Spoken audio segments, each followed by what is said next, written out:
Unë do t'i bëja thirrje të gjithëve që kanë një mundësi që jetojnë në zonat rurale të vlerësojnë cilat janë ato gjëra që e vështirësojnë jetën e banorëve, edhe të kontribuojnë sadopak në qoftë edhe në vepra të vogla, siç për shembull mund të jenë autobusët, stacionet e autobusëve që nuk kanë një strek kur bie shi ose nuk kanë një ndenjse për një të moshuar që pret.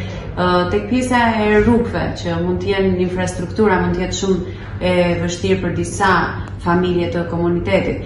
Për rinin mund të ndihmohet jo vetëm në shkolla, por mund të ndihmohet edhe duke dhuruar, për shembull, duke mundësuar ngritjen e një biblioteke brenda shkollës. Ide ka pafund nëse dikush ka dëshirën e mirë për të ndihmuar dhe për të dhënë shembullin e mirë, sepse të dyja shkojnë bashkë. Shembulli jepet me vepra dhe jo me fjalë. Bëjeni veprën edhe urojmë që ta ndjekin shumë të tjerë.